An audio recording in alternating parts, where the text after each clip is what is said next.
कि मैं भाजपा के राष्ट्रीय सेंटर से तो काफ़ी प्रेस करता हूँ, आपसे बात कम करता हूँ। गाहे बगाहे बाइट लेते थे। तो आज मुझे दानिश इकबाल जी का फ़ोन आया कि कल प्रधानमंत्री जी आ रहे हैं तो आप प्रेस लीजिए। तो मैं सिटी में मेरा कार्यक्रम निर्धारित था पटना साहिब में। हमने कहा ठीक है, मैं एडजस्ट करता हूँ। आप लोगों का पुनः बहुत बहुत अभिनंदन। मित्रों, मैं 2-3 बड़े सवाल खड़े कर रहा हूं आज अपनी पहली प्रेस कॉन्फ्रेंस में। आज प्रधानमंत्री जी जब कल जमुई बिहार के पहले चुनावी दौरे पर आ रहे हैं तो बिहार के विकास का एनडीए का एजेंडा स्पष्ट है। हमने क्या किया है और क्या करने वाले हैं ये दोनों हम बताएंगे। हमारे प्रधानमंत्री का साफ कहना है, बिना बिहार के विकास के देश का विकास नहीं होगा। और आपने देखा होगा अभी प्रधानमंत्री जो आए थे औरंगाबाद, बेगूसराय और बेतिया, तो लगभग 85,000 करोड़ की योजनाओं का या तो उन्होंने उद्घाटन किया या शिलान्यास किया। ये इंडिया गठबंधन से मेरा पहला सवाल ये है, बिहार के विकास का आपका एजेंडा क्या है? On behalf of the BJP and the NDA, I would like to pose a very clear question to the opposition alliance. What is your agenda of development of Bihar? वैसे आप आने वाले नहीं हैं, लेकिन जनता को लुभाने के लिए कुछ बोलेंगे आप? वो भी नहीं है। तो सिर्फ नरेंद्र मोदी जी का विरोध इनका एजेंडा है और बिहार के लोग इसको समझते हैं। दूसरी बात हमें कहनी है और वो बहुत इंपॉर्टेंट है। अपोजिशन के अलायंस के लोग एक बात का जवाब दें। पत्रकार है ना जी, कितना लड़ाई होती थी बिहार में, कितनी लाश गिरती थी, पटना में तो कितनी बार बूथ पर हम लोग बैठे थे तो कितना चेजिंग चहेटा चहेटी होता था। आज तो खत्म हो गया ना। ये गर्व है चुनाव आयोग पर। न्यायालय आपको बिल देती है ना, देती है। न्यायालय बाकी निर्णय भी करती है क्योंकि भारत के न्यायालय भी स्वतंत्र है। और जो वो मीडिया को गाली पढ़ते हैं, वही मीडिया आपके इस बात को दिखाता है कि नहीं टीवी पर। हम तो ये शब्दों का प्रयोग नहीं करते। तो एक खींच है, एक हताशा है, हमको वोट नहीं मिलता। तो अपनी करनी ठीक करिएगा तो वोट मिलेगा। तो करनी ठीक नहीं करते हैं और मीडिया को गाली, न्यायालय को गाली, संविधान को गाली, चुनाव आयोग को गाली, देश देखता है। और मैं उम्मीद करूंगा कि बिहार में राग बंद होगा। संवैधानिक संस्थाओं पर बेशर्मी भरा आरोप लगाना और हमला करना बंद करे इंडिया गठबंधन। इस देश लोकतंत्र पर हमें नाज है, बहुत नाज है। दुनिया को भारत के लोकतंत्र पर नाज है। तो दुनिया देखती है, क्या देश का गरीब आदमी जानता है कि केंद्र में किसको वोट देना है, प्रदेश में किसको वोट देना है। मैं इन लोग से आग्रह करूंगा, कृपया करके देश के मतदाताओं को समझाइए। अब आप मतदाताओं को नहीं समझा पा रहे हैं तो हम क्या करें? अब जाके हम उनके लिए वोट मांगे तो हम करने वाले नहीं हैं। मुझे लगा कि आज ये बताना जरूरी है। मित्रों, प्रधानमंत्री जी कल आ रहे हैं, उनका बहुत स्वागत, उनका बहुत अभिनंदन। और प्रधानमंत्री जी आएंगे और मुझे पूरा विश्वास है कि उनकी अगुवाई में आज तो एनडीए का व्यापक क्षेत्राधिकार बन गया। जेडीयू हमारे साथ है, नीतीश जी हमारे साथ है, एलजेपी हमारे साथ है, हमारे मांझी जी हमारे साथ हैं, उपेंद्र कुशवाहा जी हमारे साथ हैं। 40 की 40 सीटें हम निर्णायक रूप से जीतेंगे। इसी विश्वास के साथ प्रधानमंत्री जी कल पटना बिहार आ रहे हैं, जमुई में। उनका हम बहुत स्वागत अभिनंदन करते हैं। धन्यवाद। Now I am open two questions. ये नहीं मालूम है, अब जहां के वहां के प्रवक्ता जवाब देंगे। Yes please. ठीक, इसमें सवाल क्या है? मैं इसमें सब मैं एक अमेठी से काहे भाग गए भाई? आ जाते मैदान में। वहां से वो लड़े, उनके पिताजी लड़े, उनके ताऊ स्वर्गीय संजय गांधी लड़े, तो जो उनकी पारंपरिक सीट थी वहाँ से भी लड़ लेते भाई, तो हिम्मत चाहिए। वैसे जो सर्वे आ रहे हैं वायनाड में भी उनके लिए संघर्ष काफ़ी लंबा है। क्यों वायनाड गए? क्योंकि वो मुस्लिम और क्रिश्चियन डोमिनेटेड है। जान लीजिए, आप उठा करके रिकॉर्ड देख लीजिए, तो राहुल गांधी जी आप क्या क्या बोलते हैं, अच्छा लगता है, वो मिट्टी में आ जाते हैं।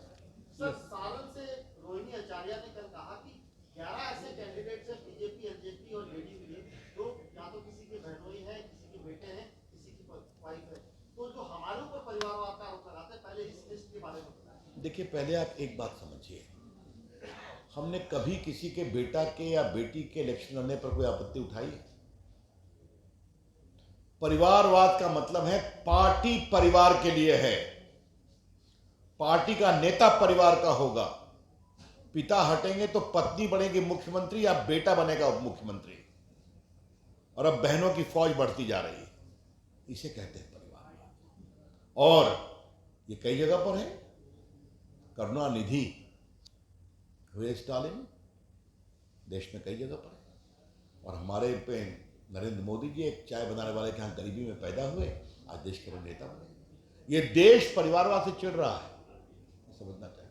बाकी मैं कोई व्यक्तिगत टिप्पणी नहीं करता। आम आदमी पार्टी के सांसद संजय सिंह को कल बेल मिला, सुप्रीम कोर्ट ने एजेंसी को कहा कि कहाँ है वो पैसा और क्यों आपने ट्रायल के बिना 6 महीने। देखिए, मैं सुप्रीम कोर्ट के ऑब्जर्वेशन में कुछ नहीं करूंगा। 6 महीना से वो जेल में थे, उनका इन्वेस्टिगेशन कंप्लीट हो गया, उनको बेल मिली है और शर्तें भी मिली हैं, इसका दुरुपयोग नहीं करेंगे। तो जो लोग जुडिशरी पर बार बार सवाल उठाते थे, बेल मिला ना, लेकिन बेल मिला है, रिहाई नहीं हुई है, ट्रायल चलेगा। रविशंकर जी, 2024 में भाजपा ने एक्सपेक्ट किया है कि उसे 28 करोड़ वोट मिलेगा, 2014 में 17 करोड़ मिला। भूल गया, लगभग 1400 करोड़ रुपए की पटना एयरपोर्ट बन रहा है कि नहीं बन रहा है, बताइए आप। वहाँ नए टर्मिनल बनने जा रहे हैं, 3-4 महीने में शुरू हो गया। दरभंगा एयरपोर्ट ऑपरेशनल हो गया कि नहीं? 9-10 लाख लोग उड़ते हैं। मुझे सबसे अच्छा लगता है कि दरभंगा से आजकल कोयम्बटूर की भी फ्लाइट है, चेन्नई की फ्लाइट है, केरला की फ्लाइट है, अच्छा लगता है। मेरे साथ एक मजदूर आ रहा था, एक मजदूर आ रहा था तो मुझसे मिलने आया, तो सॉरी दुबई से आ रहा था, तो उसने कहा कि जनाब रविशंकर साहब आपसे एक गुजारिश करनी है, पीछे बैठा हुआ था। कहा मैं दुबई से आ रहा हूँ, ये फ्लाइट पटना उतरती है, एक फ्लाइट पटना पूर्णिया और पटना दरभंगा क्यों नहीं करा देते? वहाँ तो एयरपोर्ट बन गया। ये होती है सोच, तो ये होता है बदलाव। तो मित्रों, क्या स्वास्थ्य के सेवा, क्या गरीबों को खाना खिलाना, क्या गरीबों को टीका लगाना। एक बात आपकी अनुमति से मैं कहना चाहूंगा,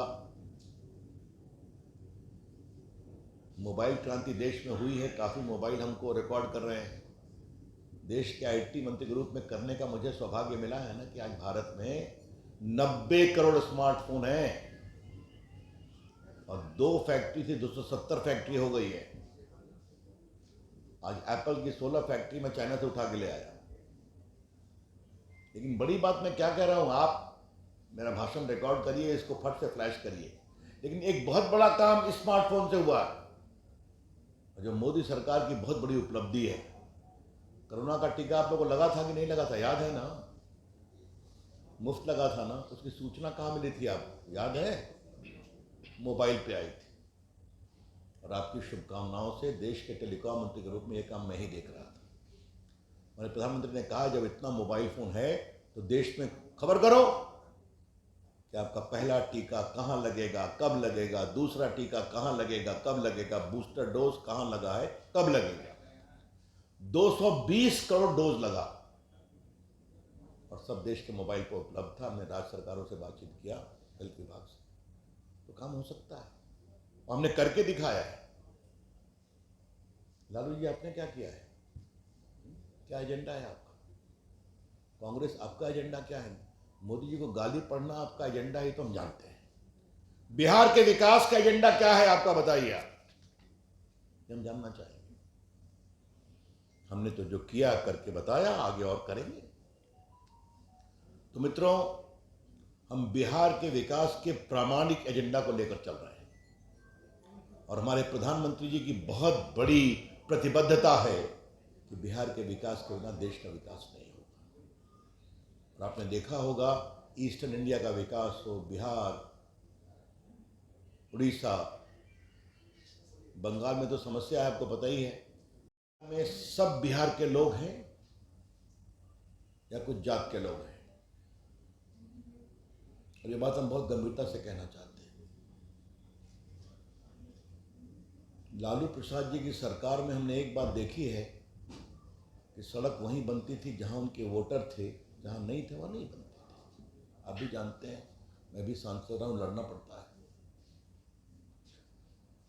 आज, और ये बात मैं बिहार के लोगों को बहुत गर्व से कहना चाहता हूं, अगर 80 करोड़ लोगों को राशन मिला तो सबको मिल रहा है, और कोरोना का टीका लगा तो सबको लग रहा है। अगर हर गांव में बिजली गई, भारत सरकार, नीतीश कुमार की सरकार दोनों ने काम किया तो हर गांव में बिजली गई। अगर ग्रामीण सड़कें बन रही हैं तो हर में बन रही है, अगर नेशनल हाईवे बन रहा है तो हर जगह बन रहा है। इसे कहते हैं समावेशी विकास।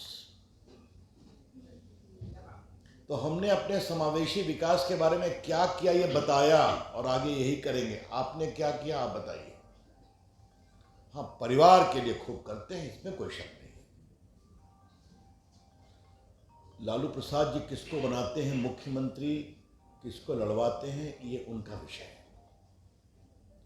लेकिन क्या लालू प्रसाद जी कभी इस बात की चिंता करेंगे कि उनके समाज के और उनके विधायकों में कोई साधारण यादव एमएलए उनका मुख्यमंत्री बन सकता है?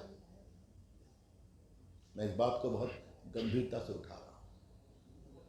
तो ये सामाजिक न्याय का छलावा है। It is a deception on the plea of social justice. वो बात करते हैं अल्पसंख्यकों की, उनके पार्टी में बहुत से अल्पसंख्यक नेता भी हैं ना, कभी उनको मुख्यमंत्री की बात बनाने की सोच सकते हैं क्या? तो बस वहां अपने, नहीं तो पत्नी, नहीं तो बेटे। एक तरफ ये नैरेटिव है और एक तरफ नैरेटिव ये है कि एक गरीब परिवार में पैदा हुए नरेंद्र मोदी प्रधानमंत्री बनते हैं, साधारण कार्यकर्ता हमारे सम्राट जी और विजय बाबू डिप्टी चीफ मिनिस्टर बनते हैं। इसके पहले Sushil Modi deputy chief minister थे। हमारे ऐसे लोगों को केंद्रीय मंत्री बनाते हैं। ये बहुत सोचना जरूरी है। जरा शांत रहें उधर हमारे मित्र। ये जो है ना, और ये एजेंडा हम बिहार में रखेंगे। बिहार के प्रामाणिक विकास, जिसमें आर्थिक विकास है, जिसमें सामाजिक विकास है, जिसमें प्रामाणिक सामाजिक न्याय है, वो नरेंद्र मोदी की अगुवाई में ही बिहार में आएगा। ये 3 बातें मुझे आरंभ में टिप्पणी करनी थी। मित्रों, मैं आज आपके सामने कुछ मोटी बात कहना चाहता हूं। बिहार के लिए नरेंद्र मोदी सरकार ने क्या क्या किया है, मुझे बताइए। बोधगया में और मोतिहारी में पूसा एग्रीकल्चर यूनिवर्सिटी में नेशनल हाईवे का जाल बिछा है कि नहीं बिछा है? आज मैं पटना का सांसद, मुझे गर्व होता है। पटना में मेट्रो आई कि नहीं आई, आप मुझे बताइए। भारत सरकार ने 450 करोड़ दिया, बाकी प्रदेश सरकार ने दिया। पटना से वंदे भारत चली कि नहीं चली? एक कलकत्ता के लिए, एक रांची के लिए, एक अयोध्या के लिए। और मुझे अश्विनी वैष्णव ने प्रॉमिस किया है, जिस दिन स्लीपर का वंदे भारत चलेगी, पहला पटना दिल्ली पटना को मिलेगा। पटना के स्टेशनों का, अमृतकाल योजना में बिहार के स्टेशनों का उत्थान हो रहा है कि नहीं हो रहा है, आप मुझे बताइए। तो क्या रेलवे, क्या नेशनल हाईवे, बरौनी फर्टिलाइजर को 20 साल से बंद था ना, प्रधानमंत्री ने कहा था ना, आज वो शुरू हो गया कि नहीं? जो प्रधानमंत्री कहते हैं कि शिलान्यास भी मैं ही करता हूं, उद्घाटन भी मैं ही करता हूं। अभी जो प्रधानमंत्री आए थे तो मैं देख रहा था, मैं भी कभी कभी, हाँ पटना की बात कंप्लीट कर दूं, पटना में महात्मा गांधी सेतु टूट रहा था ना, याद होगा आपको, मेरी पत्रकारों को जानना जरूरी है। 6 लेन का पुल वहां बन रहा है, क्योंकि महात्मा गांधी का सेतु कांग्रेस डिजाइन का था, फॉल्टी था, वो हवा के ऊपर धंस जाया करता था। दुनिया में 2 ही पुल बना था, एक मेक्सिको में और एक हमारे पटना में, उसको तोड़ा जा रहा था। वो दिल्ली गए, गडकरी जी से मिले, पीएम से मिले कि पहला ब्रिज है, इसको बनवा दीजिए। तो मजाक में कहे उसके बगल में तो 6 लेन बन रहा है, 1700 करोड़ रुपया से महात्मा गांधी सेतु बना, बगल में 6 लेन।